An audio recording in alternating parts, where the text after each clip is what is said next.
જો આ અહીંયાનું દેશી જમવાનું. તો જો ફ્રેન્ડ, આ પહેલાની બધી છે ને આ આને શું કહેતા કાર, અને આ પાલક તો એટલી સરસ છે કે આમ જોઈને પત્તા ને. બહુ ટાઈમ પહેલા શું હતું ખબર છે તને? આવી રીતે છે ને આ રેડ બોક્સ આવતું છે ને, ગામમાં બધે હોય અલગ અલગ જગ્યાએ. અને શું કહેવાય, ડાકઘર, પોસ્ટ ઓફિસનું હોય. કોઈને લેટર મોકલવો હોય ને, અત્યારે તો મોબાઈલ આવી ગયા ને, તો આપણે મોબાઈલથી મેસેજ ને કરીએ. આ છે આપણું માણેક ચોક.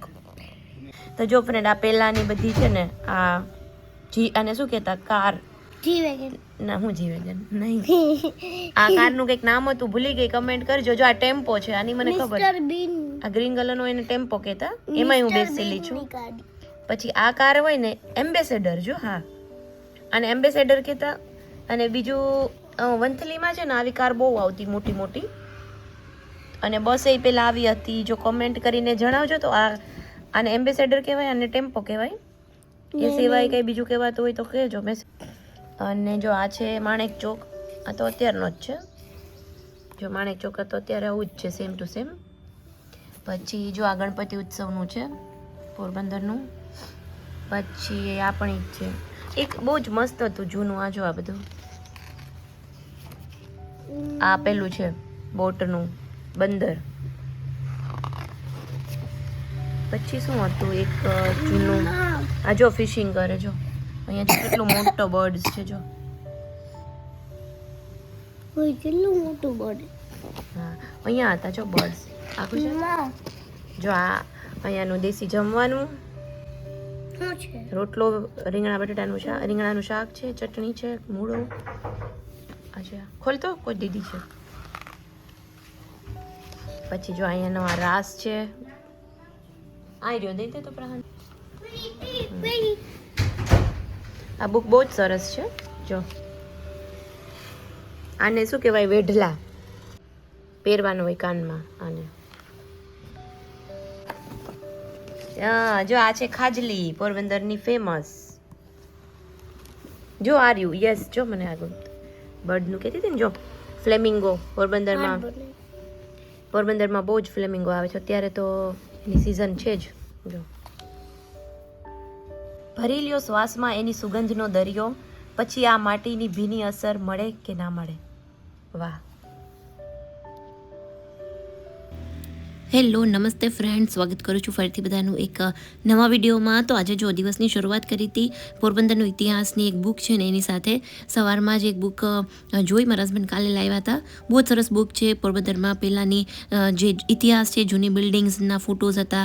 અને મને છે ને જૂની બિલ્ડિંગ્સ અને એની હિસ્ટ્રીને જોવી બહુ જ ગમતી હોય છે, એટલે પ્રહારને પણ બધી વસ્તુ બતાવતી હતી. એટલે દિવસની શરૂઆત આજે અમે બુક જોઈ એની સાથે કરી છે. અને પછી કાલે મારા હસબન્ડ ગામડે ગયા હતા, તો ત્યાંથી કોઈકે ઘણું બધું શાકભાજી આપ્યું છે, જેમાં પાલક હતી એકદમ ફ્રેશ, પછી રીંગણા હતા. રીંગણા તો જો કેટલા સરસ છે, એકદમ ફ્રેશ અને ઓળો બને એવા રીંગણા બહુ બધા હતા. અને મૂળા હતા. એમાંથી મેં 3 રીંગણા જેવું રાખ્યું, બાકી મેં માસીને આપી દીધા, કેમ કે એટલા બધા રીંગણા અમારે શું કરવા, એટલે એક વખત ઓળો બને એટલું શાક મેં રાખ્યું હતું. અને બાકી જો બધું છે ને ગામડાનું હતું, એકદમ વાડીમાંથી મારા હસબન્ડે તોડેલું હતું પોતે જ, એટલે એકદમ માટીવાળું ને હતું. અને પછી જો બધું શાક છે એ પ્રોપર અહીંયા ધોયું, પાલક પણ સાફ કરી છે. ને આજે જ રાતે પાલક પનીરની રેસીપી બનાવવાની છે. બહુ જ ટાઈમથી નથી બનાવી, એટલે વિડીયો આખો જોજો ફ્રેન્ડ્સ. અને વિડીયો ગમે તો વિડીયોને લાઇક, શેર અને ચેનલને સબસ્ક્રાઈબ પણ જરૂરથી કરજો. તો ચાલો હવે બાકીના બધા જે ઘરના છે કામ એ સ્ટાર્ટ કરીએ. અને યસ, આજના વિડીયોમાં છે ને મેં એક ઓનલાઈન ઓર્ડર કરેલો હતો, એક પાર્સલ, કે જે ઇનવિઝેલ કંપની છે, કે જેનું મેં છે ને કાચ સાફ કરવા માટે સ્પેશિયલી આ એક સ્પ્રે મંગાવ્યો છે. અને આપણે જે બાથરૂમના ને ગ્લાસ હોય ને, કે જેમાં વોટરના ડ્રોપ્સ આવી જતા હોય, અને એ એવરી ડે આપણે ક્લીન કરીએ તો પણ અમુક ટાઈમે બહુ જ વધારે ગંદા થઈ જતા હોય, એટલે મેં છે ને આ સ્પ્રે મંગાવ્યો છે, કે જે સારું એવું પ્રોટેક્ટ કરે છે.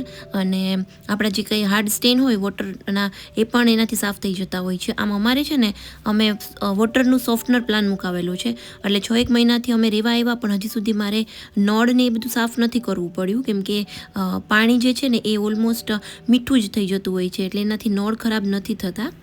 અને જો અહીંયા છે ને મોર પણ આવી ગયો હતો સાંજના ટાઈમ પર અમારે ટેરેસ ઉપર, એટલે પ્રહાન બહુ એક્સાઇટેડ હતો એને જોવા માટે એટલો નજીકથી.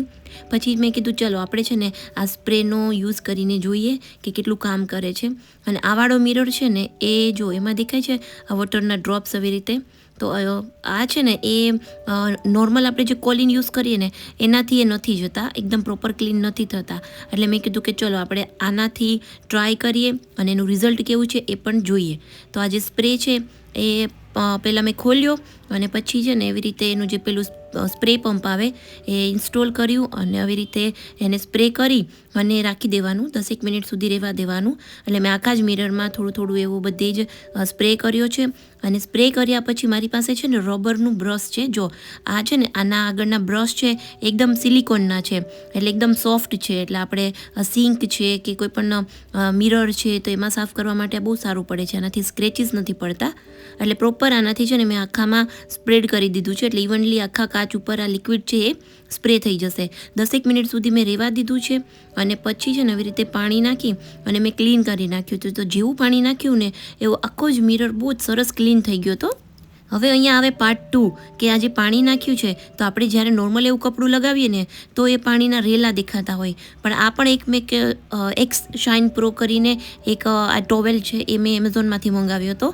આનું કામ પણ બહુ જ સરસ છે. જો ઉપરથી લઈને મેં નીચે આવી રીતે એને લગાવ્યું ને તો આ સાઈડનો પાર્ટ આખો ક્લીન થઈ ગયો અને બાજુનો છે ને એમાં વોટર ડ્રોપ્સ એમનેમ જ છે. એટલે આનાથી છે ને પાણીના રેલા કે પેલા વડિયા ને એવું કંઈ જ નથી દેખાતું. એકદમ પ્રોપર કાચ છે ને આપણો નીટ એન્ડ ક્લીન સાફ થઈ જતો હોય છે. એટલે આ કપડું પણ બહુ જ સરસ છે. આની લિંક જોતી હોય તો મને કમેન્ટમાં જણાવજો, હું એમેઝોનની લિંક છે શેર કરીશ.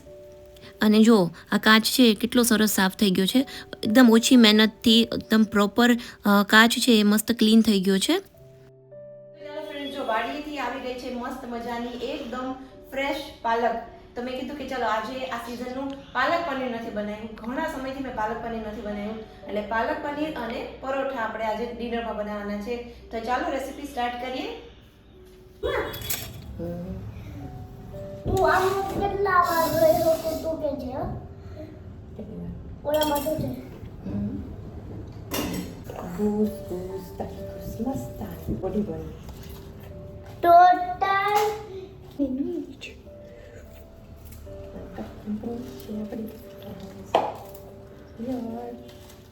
શિયાળો છે એટલે શિયાળામાં જો આવી ફ્રેશ સબ્જી આ મળતી હોય ત્યાં સુધી તો એ જ ખાવી જોઈએ. હમણાંથી કઠોળું નથી બનાવતી કેમ કે અત્યારે સરસ લીલું શાકભાજી આવે છે ને, એટલે અમે એવરી ડે બસ આ લીલું શાકભાજી જ બનાવતા હોઈએ છીએ. અને આ પાલક તો એટલી સરસ છે કે આમ જો ને પત્તા ને એટલી ફ્રેશ છે.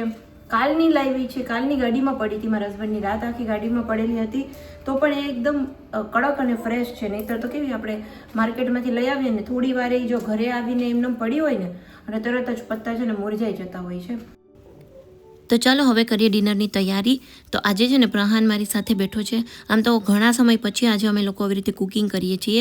તો જ્યારે પણ પહેલાં હું કુકિંગના વિડીયોઝ બનાવતી કે થોડો મારી પાસે ટાઈમ હોય ને ત્યારે આવી રીતના હું આરામથી રસોઈ કરતી હોય ને ત્યારે પ્રહાન અહીંયા પ્લેટફોર્મ પર આવી અને એવરી ટાઈમ મારી પાસે બેસી જતો હોય છે અને જોતો હોય છે કે હું શું કરતી હોઉં છું. અને મને પણ મજા આવતી હોય છે એની સાથે વાતો કરતાં કરતાં, મજાક મસ્તી, અને પૂછતો એમાં શું બનાવે છે તો આ બનાવીએ તો એમાં શું નાખવાનું ને એવી રીતે. તો મારી સાથે વાતો કરતો હતો અને મને પણ મજા આવતી હતી એની સાથે વાતો કરતાં કરતાં. એને કંઈક આમ નવું નવું જાણવાની બહુ જ એક્સાઇટમેન્ટ થતી હોય છે. એટલે પછી મેં છે ને અહીંયા પરોઠાનો પહેલાં મેં કીધું લોટ બાંધીને રાખી દઉં કેમ કે શાક બને ત્યાં સુધીમાં લોટમાં થોડું કૂણ આવી જાય. અને પછી મારા હસબન્ડ પણ આવી ગયા ઉપર, એનું પણ એવું જ હોય, ઉપર નીચે ચાલુ જ હોય છે. અને એ મને કહે છે કે પાલક પનીર બનાવે છે પણ હું બહાર જાઉં છું તો થોડું વહેલું બનાવી દે કેમ કે હું જમવાનું સાથે લઈને જઈશ. એટલે એમનું એવું છે કે પણ ક્યાંય પણ જાય ને તો જમવાનું જો બહાર હોય તો એ બહારનું જમવાનું ઓછું પ્રિફર કરે. ઘરેથી જ કોઈ પણ ખાવાનું મેં બનાવ્યું હોય ને એની સાથે જ લઈ જવાનું પ્રિફર કરતા હોય છે. પછી થોડી વાર એને પ્રહાન સાથે અહીંયા મસ્તી કરી અને પાછા નીચે જતા રહ્યા હતા. અને મેં પછી અહીંયા શાક બનાવવાનું સ્ટાર્ટ કર્યું. પ્રહાનને મેં કીધું કે ચલ ફટાફટ હવે લાગી જઈએ કેમ કે પપ્પાને જવું છે તો એને સબ્જીને પેક કરીને આપવાનું છે. તો અહીંયા મેં સૌથી પહેલાં પાલકને બ્લાન્ચ કરી દીધી છે. બધા જ પાલકના પત્તા ગરમ પાણીમાં એડ કરી દીધા છે. 3-1 મિનિટ સુધી આપણે એને આવી રીતે પાણીમાં ઉકળવા દઈશું. અને મીનવાઇલ પ્રહાનની મસ્તી ચાલતી હતી અને પ્રહાનને છે ને આમ એકદમ મન થઈ જાય ને એટલે એમ કે મમ્મા થોડીક વાર ડીકો કરી લઈને આવી જાય ને જલ્દી. એટલે મારે છે ને એને વારે વારે થોડી વારે જ્યારે એ કહે ને ત્યારે એને દીકો કરવા જવો પડે. એટલે હું એને કહું છું કે જો આવી રીતે એને બ્લાન્ચ કહેવાય, કે આમાંથી ગરમ ગરમ કાઢી અને આપણે જે ઠંડા પાણીનું બાઉલ ભરીને બાજુમાં રાખ્યું છે ને એની અંદર બધી પાલકને એડ કરી દેવાની, કે જેનાથી પાલક છે ને એ ઓવરકુક ન થઈ જાય અને એનો કલર ચેન્જ ન થઈ જાય. અને અહીંયા જે પાલક ઠંડી પડી ગઈ છે એને મેં લઈ લીધી છે મિક્સચરમાં, અને એમાં મેં નાખ્યું છે લીલું મરચું થોડું તીખાસ માટે. હવે એને અહીંયા મારું જે નવું ક્યુરાનું બ્લેન્ડર છે એની અંદર આપણે એની પેસ્ટ બનાવી લેશું.